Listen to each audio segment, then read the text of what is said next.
I just don't even know what to say. Um, I don't have my normal intro for this video because I've been blessed. I mean, I did not expect today when I walked into the theater to see John Wick Chapter 4 that God was going to open the floodgates of brutality, violence, and story, mold them together until just this glorious bundle of dysfunctional joy that he bestowed upon me. I saw things today I've never seen before. I saw things today that will forever scar me in the form of other movies are going to have to top this for me. And I haven't been in this type of situation in years where I see something so goddamn glorious that nothing else matters. Hey everybody, welcome back to the channel. Your boy Looney here. I am calm because the shit that I just saw is remarkable. Let's talk about this John Wick Chapter 4. Number one, this is my favorite one. I don't even know where to start because there are just moments where I sat there watching this masterpiece when all I thought to myself was, this fight scene is still going on. And I thought that multiple times. There are moments when you see fight scenes, and then there are moments when you see fight art. I witnessed fight art. We're talking about there are moments where they start a fight scene, and 10 minutes later, it is still going on. And you're just like, how is this still happening? How is this still happening right now? They're still fighting. This makes no sense. And it's glorious no sense. Because it makes sense. Because these people fucking care. And I just applaud them. Like, I don't have any gurs or any jumping up and down. I'm exhausted. Like, that movie took everything out of me. I yelled, ooh, and oh my God, and did you see that? Like, so many times. Okay? Like, I don't even, Keanu Reeves outdid himself in this movie.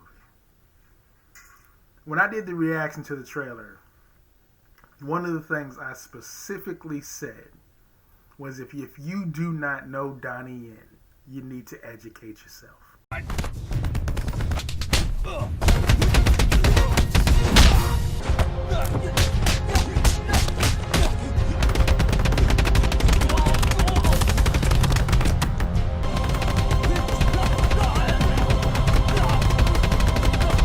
Motherfuck. Donnie Yen almost steals this movie. I would say, some people are going to say he probably does steal this movie. I didn't know much about his character Kane. And I didn't need to. Because he's fucking glorious. And I'm going to say glorious 2,437 times. Because it was glorious. Like, it makes no sense what this man did. This dude hit one guy, I swear to God, with like a 15-hit combo in like 3 seconds. What are we talking about? I sat there just like, I know some of those hit in real life. You can't just throw a 15-punch, 3-second combo and no one get really hurt. I mean, Oh, now we got to talk about my boy Lance Reddick, who passed away. May he rest in peace. He plays Sharon. I've loved the Sharon character because he was just so cool and calm, and he's that once again. Lance Reddick did his part in this movie. There's even a moment where I almost shed a thug tear. It almost had to go down because, I mean, that dude he acted beautifully. And this movie should be dedicated to him because he has a moment in this movie which, it means a lot. It means a lot. But, oh, man. This movie, I will tell you the one thing. If I have one negative or one nitpick about this movie, it is long. It is long. But the action's fucking insane. I'm trying not to ramp up. You got my apologies. I'm trying to ramp up. I'm trying to keep it calm. Okay.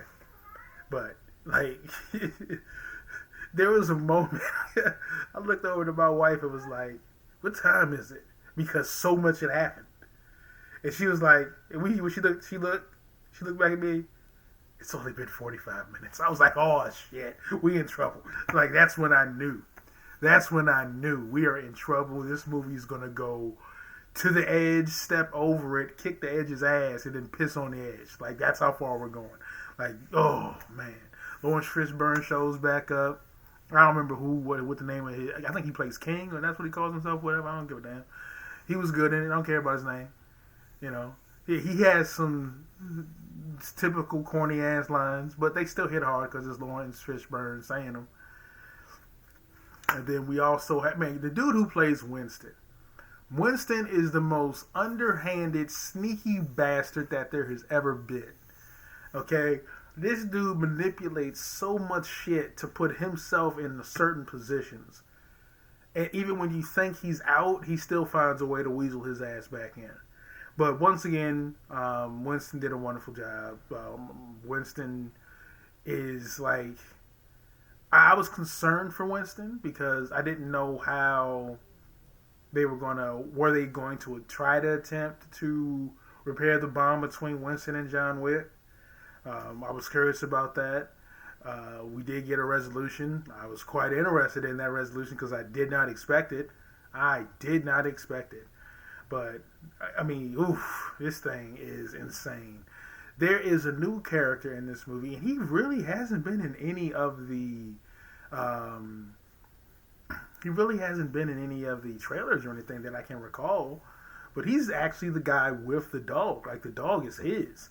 Man, he has one scene, and I'm not going to spoil it, but it was gruesome. I had to look away.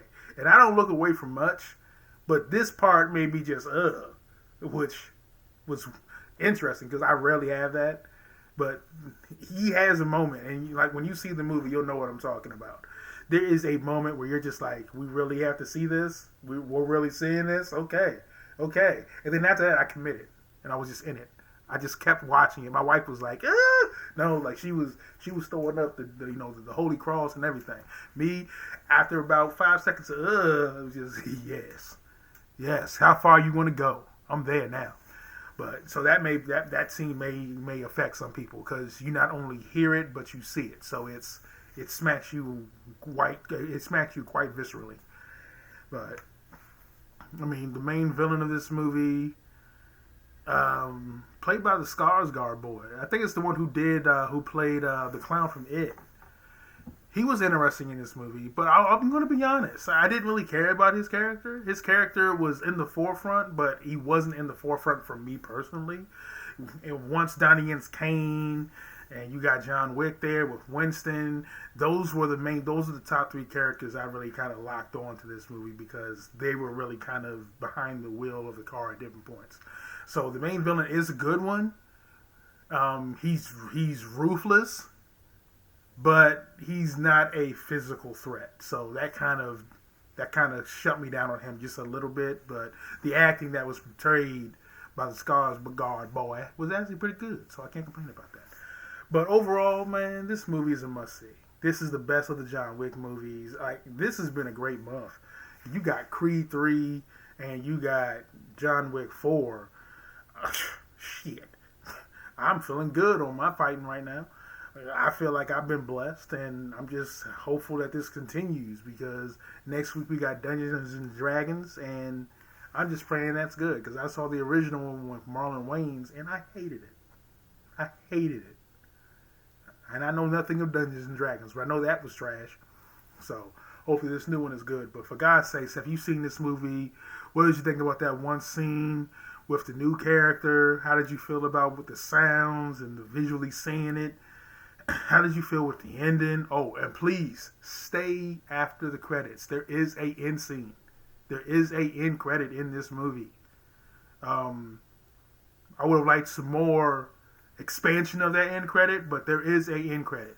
So do stay after for that. But my God, I had a violence orgasm 17 times in this movie. So many great ways to die. But I'm going to bed. This movie drained everything out of me. I hope you all love it. Tell me what y'all think about it.